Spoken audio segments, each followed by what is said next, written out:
SC వర్గీకరణ పేరుతో రాజకీయ ప్రయోజనాల కోసం మాదిగలను బీజేపీ బీఆర్ఎస్ పార్టీలు వాడుకుంటున్నాయని మాజీ ఎమ్మెల్యే సంపత్ కుమార్ అన్నారు. 2.5 దశాబ్దాలుగా ఎప్పుడు ఎన్నికలు వచ్చినా వర్గీకరణ పేరుతో మాదిగల హక్కులను మోసం చేసే కుట్రలు జరుగుతున్నాయని మండిపడ్డారు. మాదిగ జాతిని బీజేపీ బీఆర్ఎస్ అనగదొక్కాయని ధ్వజమెత్తారు. ఏ ఎండకు ఆ గొడుగు పడుతున్న ఎంఆర్పీఎస్ అధ్యక్షుడు మందకృష్ణ మాదిగను హెచ్చరించారు. మాదిగల ఆత్మగౌరవాన్ని ప్రధానమంత్రి నరేంద్ర మోదీకి తాకట్టు పెట్టొద్దని అన్నారు. రిజర్వేషన్లకు మొదటి అడుగు వేసింది కాంగ్రెస్ అని తెలిపారు. పలు సందర్భాల్లో కాంగ్రెస్నే న్యాయబద్ధంగా రిజర్వేషన్లను అమలు చేయగలదని మందకృష్ణ మాదిగ చెప్పలేదా అని ప్రశ్నించారు. ప్రధాని మన్మోహన్ హయాంలో వర్గీకరణ రాష్ట్రాలకు అప్పజెప్పాలని ఉషా మెహ్రా కమిషన్ను కాంగ్రెస్ వేసిందని తెలిపారు. 10 ఏళ్ల పాటు మాదిగలను బీఆర్ఎస్ బీజేపీ పార్టీలు నిలువునా ముంచాయన్నారు. ఢిల్లీలో ఎమ్మెల్సీ కవిత, ఢిల్లీ ముఖ్యమంత్రి అరవింద్ కేజ్రీవాల్ అరెస్టులు తీవ్ర సంచలనం సృష్టిస్తున్నాయి. దీంతో వారి అరెస్టులపై పార్టీల నేతలు ఆగ్రహం వ్యక్తం చేస్తూ నిరసనలు తెలుపుతున్నారు. ఈ క్రమంలో తాజాగా కేజ్రీవాల్ అరెస్టుపై బీఆర్ఎస్ అధినేత మాజీ ముఖ్యమంత్రి కేసీఆర్ స్పందించారు. కేజ్రీవాల్ అరెస్టు ప్రజాస్వామ్య చరిత్రలో మరో చీకటి రోజని కేసీఆర్ అన్నారు. ప్రతిపక్షాలు లేకుండా చేయాలనే ఏకైక లక్ష్యంతో బీజేపీ పనిచేస్తుందని విమర్శించారు. ఇందుకు మొన్న హేమంత్ సోరెన్, నిన్న కవిత, నేడు కేజ్రీవాల్ అరెస్టులు ఇందుకు నిదర్శనమన్నారు. ఈడీ, సిబిఐ, ఐటీ సహా దర్యాప్తు సంస్థలను కేంద్రం పావులుగా వాడుకుంటుందని ఆరోపించారు. ప్రజాస్వామ్యానికి గొడ్డలి పెట్టుగా పరిణమిస్తున్న కేంద్రం చర్యలను బీఆర్ఎస్ తీవ్రంగా ఖండిస్తుందన్నారు. కేజ్రీవాల్ అరెస్ట్ రాజకీయ ప్రేరేపితమైన అరెస్ట్ అని, అక్రమ కేసులను వెంటనే వెనక్కి తీసుకుని అరెస్ట్ చేసిన వారిని వెంటనే విడుదల చేయాలని డిమాండ్ చేశారు. పార్లమెంటు ఎన్నికల షెడ్యూల్ విడుదల కావడంతో అభ్యర్థుల ఎంపికలో గులాబీ బాస్ కేసీఆర్ స్పీడ్ పెంచారు. ఈ క్రమంలోనే వచ్చే ఎన్నికల్లో పోటీ చేయబోయే మరో 2 బీఆర్ఎస్ లోక్సభ అభ్యర్థులను ఆయన ప్రకటించారు. అసెంబ్లీ ఎన్నికల్లో ఓటమి నేపథ్యంలో పార్లమెంటు ఎన్నికలను సీరియస్ గా తీసుకున్న గులాబీ బాస్ అభ్యర్థుల ఎంపికలో ఆచితూచి వ్యవహరించారు. తీవ్ర కసరత్తు చేసి గెలుపు గుర్రాలను ఎంపిక చేశారు. అయితే తాజాగా కేసీఆర్ ప్రకటించిన 2 ఎంపీ టికెట్లను మాజీ సివిల్ సర్వెంట్లకే కేటాయించడం గమనార్హం. ఐఏఎస్ పదవికి రాజీనామా చేసి బీఆర్ఎస్ పార్టీలో చేరిన వెంకట్రామిరెడ్డి ఎమ్మెల్సీగా గెలుపొందగా ఐపీఎస్కు వీఆర్ఎస్ ఇచ్చి రాజకీయాల్లోకి వచ్చిన ఆర్ఎస్పీ ఇటీవల బీఎస్పీకి రాజీనామా చేసి బీఆర్ఎస్లో చేరిన విషయం తెలిసిందే. తుపాకీతో చోరీకి వచ్చిన వారితో ధైర్య సాహసాలు ప్రదర్శించి పోరాడిన మహిళలను మల్కాజ్గిరి పార్లమెంట్ బీజేపీ అభ్యర్థి ఈటెల రాజేందర్ శాలువాతో సన్మానించారు. ఘటనలో నిందితులను పట్టుకునేందుకు వారు చూపిన ధైర్య సాహసాలను నారీ శక్తికి వందనమంటూ ఈటెల మాజీ ఎమ్మెల్యే బొడిగ శోభ కొనియాడారు. బేగంపేట పోలీస్ స్టేషన్ పరిధిలో రసూల్పుర జైన్ కాలనీలో తుపాకీ గురిపెట్టి బెదరకుండా తల్లి కూతుళ్లు ప్రదర్శించిన ధైర్య సాహసాలకు దోపిడీ దొంగలను నిలువరించారు. అనంతరం హైదరాబాద్ పోలీసు కూడా వేగంగా స్పందించి పారిపోతున్న వారిని పట్టుకొని తల్లి కూతుళ్లను పోలీసులు అభినందించారు.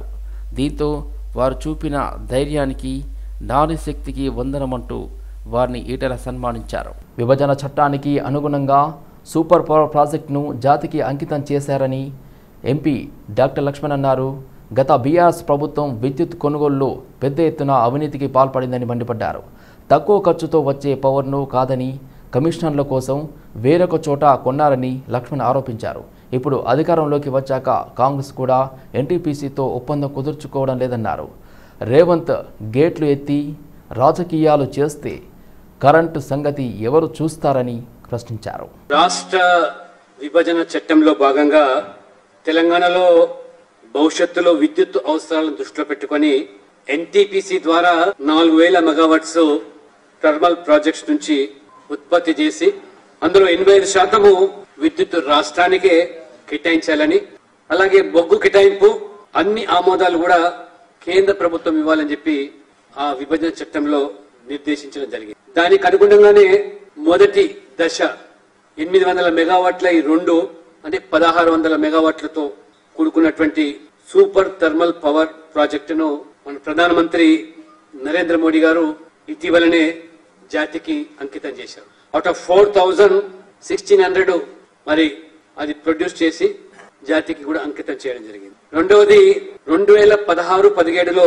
ఎన్టీపీసీ ఈ ప్రాజెక్టు రెండో దశను 17,739 కోట్ల అంచనాలతో రూపొందిస్తే ఉస్మానియా యూనివర్సిటీ సివిల్ ఇంజనీర్ విద్యార్థులు నిర్మాణ్ పేరుతో సింపోజియం ఏర్పాటు చేసి విద్యార్థుల ప్రతిభను వెలికితీశారు. విద్యార్థులు రూపొందించిన అధునాతన మూసీ నమూనాను ఆకట్టుకునేలా తీర్చిదిద్దారు. వివిధ నమూనాలను ప్రదర్శించి తమ ప్రతిభ సృజనాత్మకతను విద్యార్థులు తెలియజేశారు. Papers presentation, techno general quiz, cashmania, treasure hunt, sage on stage తదితర అంశాలతో పోటీలు నిర్వహించారు. ఈ కార్యక్రమం ప్రారంభోత్సవానికి పలువురు హాజరయ్యారు. ఇలాంటి కార్యక్రమాలు విద్యార్థులకు ఎంతగానో ఉపయోగపడతాయని పలువురు అభిప్రాయపడ్డారు.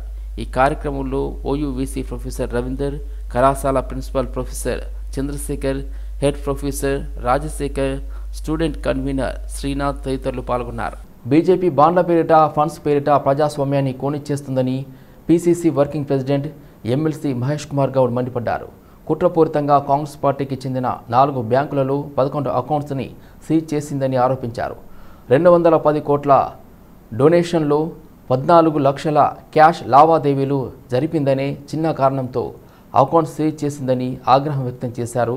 రాజకీయ దురుద్దేశంతోనే ఈ విధంగా బీజేపీ ప్రభుత్వం పార్లమెంట్ ఎన్నికల ముందు అకౌంట్ సీజ్ చేసి ఖాతాలో ఉన్న డబ్బులు వాడుకోకుండా ఆంక్షలు విధించిందన్నారు. ప్రతిపక్ష పార్టీల్ని ఏ విధంగా ఇబ్బంది పెడతా ఉంది, పార్టీలకి రావాల్సినటువంటి నిధుల విషయంలో కానీ, సామాన్యుడు ప్రతిపక్ష పార్టీకి ఏదైనా సాయం చేస్తామని ముందుకొస్తే ఏ విధంగా వారిని ఇరకాట పెడుతున్నది.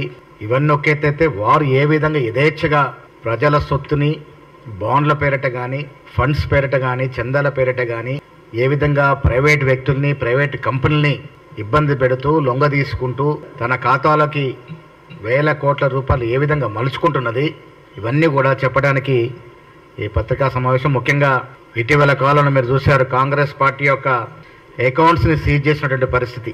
మాకు వచ్చిన డొనేషన్స్లో మా కాంగ్రెస్ పార్టీ యొక్క అకౌంట్స్ దాదాపుగా 4 బ్యాంకుల్లో ఉన్నటువంటి 11 అకౌంట్స్ని సీజ్ చేయడమే కాకుండా దాంట్లో ఫోర్స్ఫుల్గా 115.32 కోట్లు విత్డ్రా చేయడం, దాంతోపాటు 210 కోట్లని దాదాపు 11 అకౌంట్లు ఉన్నటువంటి 210 కోట్లని సీజ్ చేసినట్టు సందర్భం 4 బ్యాంకుల్లో.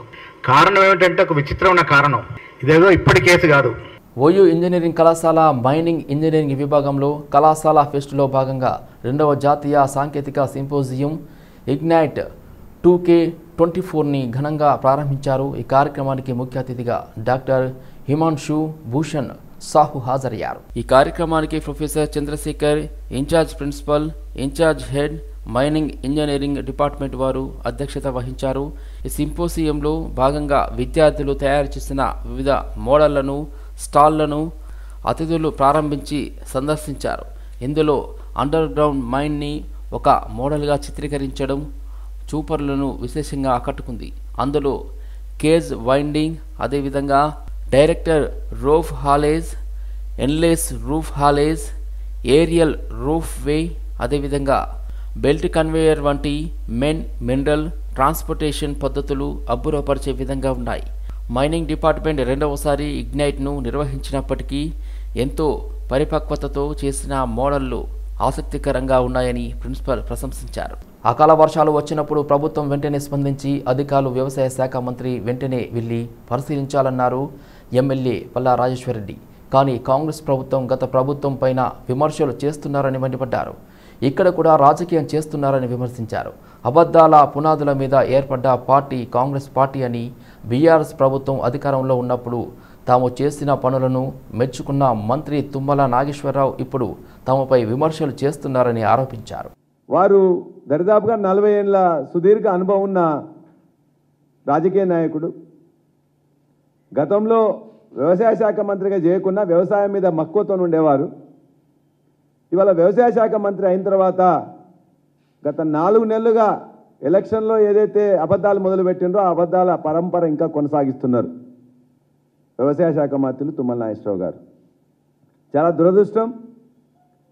వారు చేయాల్సిన పని చేయకుండా గతంలో అకాల వర్షాలు కానీ, తుఫాను కానీ బీభత్సం జరిగితే దానికోసం గత ప్రభుత్వాలు అంచనా వేయలేదని, జీవోలు ఇవ్వలేదని, మేము మాత్రమే 10,000 ఇస్తామని చెప్పి అన్ని పచ్చి అబద్ధాలు మాట్లాడుతూ ఉన్నారు. వారందరికీ మీరు మమ్మల్ని తిట్టదలుచుకుంటే తిట్టండి, కానీ చేసిన పనులు కూడా మరలా నాలుక తిరగవేసి మడత వేసి మాట్లాడడం సరైనది కాదు. రాబోయే పార్లమెంట్ ఎన్నికల్లో బీసీలకు తెలంగాణ రాష్ట్రంలో 10 పార్లమెంటు సీట్లు ఇవ్వాలని అన్ని రాజకీయ పార్టీలను రాజ్యసభ సభ్యుడు ఆర్ కృష్ణయ్య డిమాండ్ చేశారు. హైదరాబాద్ కాచిగూడలో జాతీయ బీసీ యువజన సంఘం అధ్యక్షుడు గువ్వల భరత్ కుమార్ అధ్యక్షతన జరిగిన సమావేశంలో ఆర్ కృష్ణయ్య పాల్గొన్నారు. బీసీ ఉద్యమం ఉధృతం చేయడానికి తెలంగాణ రాష్ట్ర వ్యాప్తంగా బీసీ న్యాయయాత్ర చేపట్టనున్నట్లు ఈ సమావేశంలో తీర్మానం చేశారు. ఇటీవల కాంగ్రెస్ ప్రభుత్వం ప్రకటించిన 37 కార్పొరేషన్ చైర్మన్ పదవులలో బీసీలకు తీవ్ర అన్యాయం జరిగిందన్నారు R Krishnaiah. Public service commission, information కమిషన్లలో సగానికి పైగా సభ్యుల పోస్టులు ఖాళీగా ఉన్నాయని వాటిని బీసీలకు కేటాయించాలన్నారు. గత బీఆర్ఎస్ ప్రభుత్వంలో 4 బీసీ మంత్రులు ఉన్నారని, కానీ ఇప్పుడు 2 మాత్రమే బీసీ మంత్రులు ఉన్నారని ఆవేదన వ్యక్తం చేశారు. కాంగ్రెస్ ప్రభుత్వంలో 6 బీసీలకు మంత్రి పదవులు కేటాయించాలని ఆర్ కృష్ణయ్య కోరారు. జనాభా ప్రతిపాదికన బీసీలకు అన్ని రంగాల్లో సముచిత న్యాయం కల్పించాలని ఆయన విజ్ఞప్తి చేశారు. ఓట్లేసే యంత్రాలు అనుకుంటున్నారా, జిందాబాద్ కొట్టే కార్యకర్తలు అనుకుంటున్నారా? బీసీల మాట బీసీలకు ఇప్పటికైనా ఇవ్వాలి. రాజ్యాంగం రచన సమయం నుంచి ఇప్పటిదాకా బీసీలకు అన్యాయం జరుగుతుంది ఈ దేశంలో, ఈ రాష్ట్రంలో. ఆ రోజులు ఇక చెల్లినాయి. బీసీలకు అన్యాయం చేయాలనుకుంటే మీ పార్టీలకు ఇవే లాస్ట్ ఎన్నికలని కూడా హెచ్చరిస్తున్నా. బీసీ లోపల ప్రతి గ్రామం లోపల 50 మంది యువకులు తయారయ్యారు. వాళ్ళందరూ నాకు ఫోన్లు చేస్తారు. ఎన్ని రోజులన్నా వీళ్ళ మీద కోపంతో ఆయనను గెలిపిస్తాం, ఆయన మీద కోపంతో వీళ్ళే ముఖ్యమంత్రులు అవుతారా? మనకేం లేదా? మన రాజ్యం రాదా? మనం పార్టీ పెట్టొద్దా అని బీసీలు ఊళ్ళలో గుడిసెలు ఉన్నాడు అడుగుతున్నాడు. కాబట్టి పార్టీలు గుర్తించుకొని న్యాయం మేమేమి ఎక్కువ అడుగుతలేము. జనాభా ప్రకారం అక్కడ జగన్ జనాభాకు మించిస్తున్నాడు. బీసీల జనాభా అక్కడ 50% ఉంటే ఆయన అన్ని రంగాల లోపల సుప్రీంకోర్టు అక్కడ కూడా అగ్రకులాలలో జమ అయింది. తెలంగాణ హైకోర్టు పలువురు బీఆర్ఎస్ ఎమ్మెల్యేలకు నోటీసులు ఇచ్చింది. ఎన్నికలకు ముందు వేసిన పిటిషన్లను విచారించిన high court BRS MLA Danam Nagender, Kova Lakshmi, అదేవిధంగా మాగంటి గోపీనాథ్, సిపిఐ ఎమ్మెల్యే కూనంనేని సాంబశివరావుకు హైకోర్టు నోటీసులు ఇచ్చింది. కోవా లక్ష్మికి వ్యతిరేకంగా అజ్మీరా శ్యామ్ హైకోర్టులో పిటిషన్ వేయగా మాగంటి గోపీనాథ్ పై ప్రత్యర్థులు అజారుద్దీన్, నవీన్ యాదవ్, కూనంనేని సాంబశివరావుపై నందులాల్ అగ్రవాల్ పిటిషన్లను నేడు జస్టిస్ లక్ష్మణ్ నేతృత్వంలోని ధర్మాసనం విచారించింది. ఎన్నికల అఫిడవిట్లో తప్పుడు సమాచారం ఇచ్చారంటూ పిటిషన్లపై హైకోర్టు ఎమ్మెల్యేలకు నోటీసులు జారీ చేసింది. ఖైరతాబాద్ ఎమ్మెల్యే దానం నాగేందర్ ఎన్నిక చెల్లదంటూ ఆయన ప్రత్యర్థి కాంగ్రెస్ పార్టీ అభ్యర్థి విజయారెడ్డి దాఖలు చేసిన పిటిషన్పై హైకోర్టు విచారణ జరిపింది. జస్టిస్ విజయసేన్ రెడ్డి నేతృత్వంలోని ధర్మాసనం విచారణకు స్వీకరించింది. దీనిపై దానం నాగేందర్కు నోటీసులు జారీ చేసింది. నోటీసులు వివరణ ఇవ్వాలంటూ హైకోర్టు ఏప్రిల్ 19కి విచారణ వాయిదా వేసింది. నల్లకుంట చౌరస్తాలో హైదరాబాద్ యూత్ కాంగ్రెస్ ప్రెసిడెంట్ మోతే రోహిత్ ఆధ్వర్యంలో మోదీ దిష్టిబొమ్మ దహనం చేశారు. కాంగ్రెస్ పార్టీకి చెందిన బ్యాంకు ఖాతాలను కేంద్ర ప్రభుత్వం ఫ్రీజ్ చేయడంపై యూత్ కాంగ్రెస్ నేతలు ఆందోళన వ్యక్తం చేశారు. కాంగ్రెస్ పార్టీకి గెలుపు అవకాశాలు ఉండటంతో మోసపూరిత చర్యలకు కేంద్ర ప్రభుత్వం పాల్పడుతుందని మండిపడ్డారు. ప్రజాస్వామ్యాన్ని కూని చేస్తున్న ఈ మోదీ ప్రభుత్వానికి తగిన గుణపాఠం చెబుతామని హెచ్చరించారు. ఎన్నికలలో ఎదుర్కోలేక పెరిగి పంద చర్యలు చేసుకుంటున్నారని, ఇలాంటి చర్యలు మానుకోవాలని బీజేపీ ప్రభుత్వాన్ని యూత్ కాంగ్రెస్ ప్రెసిడెంట్ మోతా రోహిత్ హెచ్చరించారు. రంగారెడ్డి జిల్లా రాజేంద్రనగర్ నియోజకవర్గం గండిపేట మండలం నార్సింగి మున్సిపల్ కోకాపేట చౌరస్తాలో కొన్ని సంవత్సరాల క్రితం బాబు జగ్జీవన్ రావు విగ్రహం ఏర్పాటు చేశారు. అయితే కొందరు బడా బాబుల స్వార్థం కోసం బాబు జగ్జీవన్ రావు విగ్రహాన్ని రాత్రికి రాత్రి తొలగించడంపై స్థానికులు మండిపడ్డారు. అసలు బాబు జగ్జీవన్ రావు విగ్రహాన్ని ఎందుకు తొలగించాల్సి వచ్చింది, తొలగించిన విగ్రహాన్ని ఎక్కడ పెట్టారో ఇప్పటికీ అర్థం కావడం లేదని స్థానికులు ఆగ్రహం వ్యక్తం చేస్తున్నారు. విగ్రహం తొలగింపులో ఎంఆర్పీఎస్ నేతల హస్తం ఉందని ఆరోపించారు. విగ్రహం తొలగింపు విషయంలో మందకృష్ణ మాదిగ వెంటనే స్పందించాలని కోకాపేట్ ప్రజలు డిమాండ్ చేశారు. విగ్రహాన్ని నేను అందరికీ నమస్కారం అండి. నేను ఇక్కడ నార్సింగ్కి రావడము 13/2/2024 నుంచి ఇక్కడ ఉన్నాను. నేను రావడంతో కొద్దిగా తెలుసుకోవడం అంటే చాలా పెద్ద మున్సిపాలిటీ, అవగాహన రావడానికి కొంత టైం పట్టింది. తమరు అడిగినట్టుగా అక్కడ బాబు జగ్జీవన్ రావు విగ్రహం ఉందని చెప్పి మీరు అంటున్నారు. ఆ విషయం నాకు తెలియదు. ఒకవేళ ఉన్నట్టయితే దాని గురించి నేను మొత్తం క్లారిటీగా తెలుసుకుంటాను. ఒకవేళ ఉన్నటువంటి అక్కడ విగ్రహం ఉన్నట్లయితే అటువంటి మహనీయుల విగ్రహాలు ఎందుకు తొలగించాల్సి వచ్చింది అనేది దానికి కారణమైన వాళ్ళ గురించి తెలుసుకొని నేను ప్రభుత్వం దృష్టికి తీసుకెళ్తాను, మీ దృష్టికి కూడా తీసుకొస్తాను. నాకు ఇక్కడ బాబు జగజీవన్ రామ్ విగ్రహం ఉన్నట్టుగా తెలియదు. హైదరాబాద్లోని జైపూర్ కాలనీ నాగోడ్ శ్రీ షిరిడి సాయిబాబా సంస్థాన్ ట్రస్ట్ 12వ వార్షికోత్సవ కార్యక్రమం నిర్వహించారు. ఈ సందర్భంగా దేవాలయాన్ని సందర్శించుకుని సాయినాథుని ప్రత్యేక పూజలు IVF national working president Uppala Srinivas Gupta నిర్వహించారు. అనంతరం ఆలయ అర్చకులు శ్రీనివాస్ గుప్తాకు ఆశీర్వాదం అందించారు. ఈ కార్యక్రమంలో చైర్మన్ కొలను వెంకటరెడ్డి, ప్రధాన కార్యదర్శి కొరివి జంగయ్య గుప్తా, కోశాధికారి రావుల రంజిత్ గౌడ్, వ్యవస్థాపక అధ్యక్షుడు గుణగంటి రాములు గౌడ్, సోమయ్య తదితరులు పాల్గొన్నారు. ఢిల్లీ లిక్కర్ స్కామ్లో సీఎం అరవింద్ కేజ్రీవాల్ అరెస్టుపై సామాజిక ఉద్యమకారుడు అన్నా హజారే తాజాగా సంచలన వ్యాఖ్యలు చేశారు. అరవింద్ కేజ్రీవాల్ తన మాట వినలేదని మండిపడ్డారు. తనతో కలిసి పనిచేసి మద్యానికి వ్యతిరేకంగా మాట్లాడిన కేజ్రీవాల్ లిక్కర్ పాలసీలు రూపొందించడాన్ని దుయ్యబట్టారు. తన కర్మ ఫలంగానే ఆయన అరెస్ట్ అయ్యాడని హజారే వ్యాఖ్యానించారు.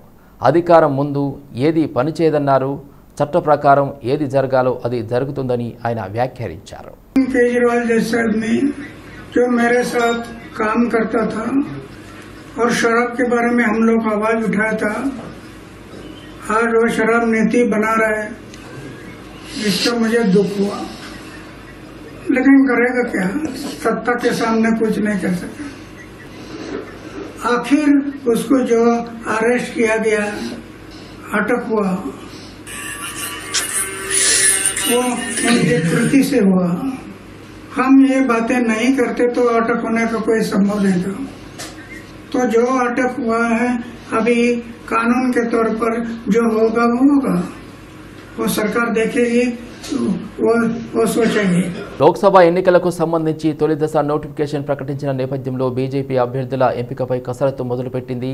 ఇప్పటికే 3 అభ్యర్థుల జాబితాలను ప్రకటించిన బీజేపీ తాజాగా పుదుచ్చేరి, తమిళనాడు లోక్సభ అభ్యర్థులతో కూడిన 4వ జాబితాను ప్రకటించింది. ఈ 4 జాబితాలో తమిళనాడులో 14 లోక్సభ నియోజకవర్గాలు, పుదుచ్చేరిలో 1 నియోజకవర్గంతో కలిపి మొత్తం 15 మంది అభ్యర్థులను ప్రకటించింది. 3 జాబితాలో 9 మంది అభ్యర్థుల్లో చెన్నై సౌత్ నుంచి తెలంగాణ మాజీ గవర్నర్, పార్టీ నేత తమిళసై సౌందరరాజన్, కోయంబత్తూరు నుంచి అన్నామలై పోటీ చేయనున్నారు. అయితే విరూద్ నగర్ లోక్సభ స్థానం నుంచి సినీ నటి రాధికా శరత్ కుమార్ బరిలో దిగనున్నారు. ఈ జాబితాలో మొత్తం 15 మంది అభ్యర్థులు ఉన్నారు. ఉస్మానియా యూనివర్సిటీ ఇంజనీరింగ్ కళాశాల మెడికల్ ఇంజనీరింగ్ విభాగంలో మెకరీనా పేరుతో జాతీయ స్థాయి సింపోజియం నిర్వహిస్తున్నారు. 2 రోజుల పాటు నిర్వహించనున్న ప్రారంభోత్సవానికి ముఖ్య అతిథిగా Bharat Ford limited association vice president పని కాంఠిన్యా హాజరయ్యారు. విద్యార్థుల్లో దాగి ఉన్న నైపుణ్యాలను వెలికి తీసేందుకు ఈ సింపోజియం ఉపయోగపడుతుందని అన్నారు. Convener Anurag, co convener Shashank Reddy మాట్లాడుతూ ఈసారి ఏరోస్పేస్ థీమ్ ని తీసుకోవడం జరిగింది. ఏరోస్పేస్ ఇండస్ట్రీని హైలైట్ చేయడం కోసం ఈ థీమ్ ని తీసుకోవడం జరిగిందన్నారు. ఈ కార్యక్రమంలో విభాగం head professor Chandrashekar Reddy, faculty advisor doctor Nagaveni, convener Anurag, co కన్వీనర్లు శశాంక్ రెడ్డి, సుమా హేమంత్, అనునయ్, ఆదిత్యవర్ధన్ తదితరులు పాల్గొన్నారు. నా పేరు అనురాగ్, స్టూడెంట్ కన్వీనర్. నేను ఈ మెకరైనా ఫెస్ట్కి నేను స్టూడెంట్ కన్వీనర్ అనమాట. ఈసారి మా ఫెస్ట్ అనేది 23 సంవత్సరాల నుంచి జరుగుతూనే ఉంది ప్రతిసారి. అయితే ప్రతిసారి మేము ఫెస్ట్కి ఒక్కొక్క థీమ్ అనుకుంటాం అనమాట. అయితే ఈసారి వచ్చేసి మేము థీమ్ ఏరోస్పేస్ పెట్టుకున్నాము. ఎందుకనంటే రీసెంట్గా మనకు ఏరోస్పేస్ ఇండస్ట్రీస్ నుంచి చాలా అడ్వాన్స్మెంట్స్ అవుతున్నాయి కాబట్టి, సో దానికి ఒక ట్రిబ్యూట్ లాగా దానికి ఒక అంకితం చేద్దాం అనుకున్నాం మేము మా దగ్గర నుంచి ఏరోస్పేస్ ఇండస్ట్రీకి. సో దాని గురించి మేము ఒక వర్క్షాప్ యాడ్ చేసినాం అనమాట. శాటిలైట్ వర్క్షాప్ అని చెప్పేసి కిటోలిట్ కంపెనీ దగ్గర నుంచి మేము ఒక స్పాన్సర్షిప్ లాగా తీసుకొని శాటిలైట్ వర్క్షాప్ అని చెప్పి ఒకటి యాడ్ చేస్తున్నాం. అవి కాకుండా మాకున్న మిగతా టెక్నికల్ ఈవెంట్స్ అన్నింటిలో కూడా అయితే ఈసారి మనం కొత్తగా ఏరోస్పేస్ థీమ్ పెట్టుకున్నాం కాబట్టి ఈసారి మనం కొత్తగా శాటిలైట్ వర్క్షాప్ యాడ్ చేసాం. దాంతోపాటు మనకి చాలా వర్క్షాప్ జరుగుతాయి అనమాట.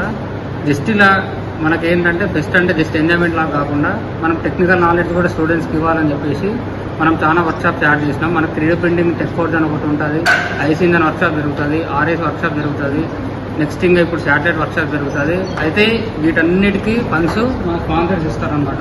వీళ్ళంతా మన స్పాన్సర్స్ అనమాట. మన ఫెస్ట్ వీళ్ళంతా మన స్పాన్సర్స్ కాబట్టి మన స్పాన్సర్స్కి అంతా మా తరపున అంటే మన టీం మెకరీనా నుంచి మా కృతజ్ఞతలు. దక్షిణ మధ్య railway general manager Arun Kumar Jain రైళ్ల నిర్వహణలో భద్రతా నియమాలను ఖచ్చితంగా పాటించాలని సిబ్బంది, అధికారులకు సూచించారు. సికింద్రాబాద్లోని రైలు నిలయంలో జోన్ వ్యాప్తంగా రైలు కార్యకలాపాల భద్రత, సమయపాలన, వివిధ ట్రాఫిక్ సౌకర్యాల పనుల పురోగతిపై సమీక్షా సమావేశం నిర్వహించారు. రైళ్లను సురక్షితంగా నడిపేందుకు భద్రతా విధానాలను ఖచ్చితంగా పాటించాలని లోకో పైలట్లు, అసిస్టెంట్ లోకో పైలట్లు మరియు గార్డులు మొదలైన వారితో సహా భద్రతా సంబంధిత సిబ్బందికి తరచుగా క్షేత్ర తనిఖీలను నిర్వహించాలని జనరల్ మేనేజర్ అధికారులను ఆదేశించారు. జోన్లో పొగను గుర్తించే పరికరాలు, అగ్నిమాపక పరికరాలు మొదలైన అగ్నిమాపక నిరోధక భద్రతా వస్తువుల లభ్యతను ఆయన సమీక్షించారు. అనూహ్య అత్యవసర సమయంలో సరిపడా నిల్వలు ఉండేలా చూడాలని అధికారులకు సూచించారు. ఈ సమీక్షా సమావేశంలో దక్షిణ మధ్య రైల్వే అదనపు జనరల్ మేనేజర్ ధనుంజయులతో పాటు అన్ని శాఖల ప్రిన్సిపల్ హెడ్స్ పాల్గొన్నారు. అక్రమ సంపాదనలకు అలవాటు పడి నిషేధిత మత్తు పదార్థమైన అల్ఫాజోలంను తయారు చేసి అమ్ముతూ కిరణ్ కుమార్ అనే నిందితుడిని పోలీసులు అరెస్ట్ చేశారు. ఈ క్రమంలోనే నిందితుడు కిరణ్ కుమార్ అక్రమ ఆస్తులను జప్తు చేసి ప్రభుత్వానికి హ్యాండ్ ఓవర్ చేసినట్లుగా సూరారం పోలీస్ స్టేషన్లోని ఏసీపీ శ్రీనివాసరెడ్డి వివరాలు వెల్లడించారు.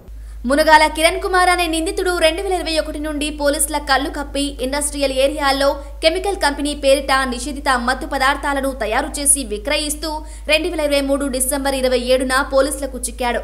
గత కొద్ది రోజులుగా దర్యాప్తుల్లో భాగంగా అతనిపై, అతని భార్యపై ఉన్న 68,50,000 విలువ గల ఆస్తులను జప్తు చేసి ప్రభుత్వానికి హ్యాండ్ ఓవర్ చేశారు. వారికి సంబంధించిన బ్యాంక్ అకౌంట్లను సైతం సీజ్ చేసినట్లు ఏసీపీ శ్రీనివాసరెడ్డి తెలిపారు. ఇదే క్రమంలో అతడు ఈ ఆల్ఫాజోలం అనే డ్రగ్ అమ్మి సంపాదించిన ఆస్తులు ఎన్ని ఉన్నాయని చెప్పి మా దర్యాప్తులో వెరిఫై చేసి అతడు ఈ మధ్యకాలంలో 2023లో అపార్ట్మెంట్ ఒకటి plot number 502 5th floor SL construction Mukunda Nilayam apartment Ammuguda Nagaram Malkajgiri జిల్లాలో ఒకటి కొనుక్కోవడం జరిగింది. ఇది మా దర్యాప్తులో ఈ అల్ఫాజోలం అమ్మడం ద్వారా వచ్చిన అక్రమ సంపాదనతోటే కొన్నదానిగా నిర్ధారించి అట్టి అపార్ట్మెంట్ను ఫ్రీజ్ చేసేసి గవర్నమెంట్కు హ్యాండ్ ఓవర్ చేయడం జరిగింది. కూకట్పల్లి పరిధిలోని 24 ఎకరాల 26 గుంటల భూదాన్ భూములు తమయంటూ కబ్జాకు యత్నిస్తున్న రాజేందర్ రెడ్డిపై కఠిన చర్యలు తీసుకుంటామని కూకట్పల్లి ఎంఆర్ఓ స్వామి హెచ్చరించారు. కూకట్పల్లి గ్రామ సర్వే నెంబర్లోని 353, 354లోని 24 ఎకరాల 26 గుంటల భూదాన్ భూములకు సంబంధించి పేద ప్రజలను మోసం చేస్తూ భూదాన్ భూములను పంచే ప్రయత్నం చేస్తూ ఉండటంతో స్థానికంగా వచ్చిన ఫిర్యాదుతో అతనిపైన కేసు నమోదు చేసేందుకు సిఫారసు చేశామని ఎంఆర్ఓ వెల్లడించారు. ఇప్పటికీ రాజేందర్ రెడ్డిపై ఎఫ్ఐఆర్ నమోదయ్యిందన్నారు.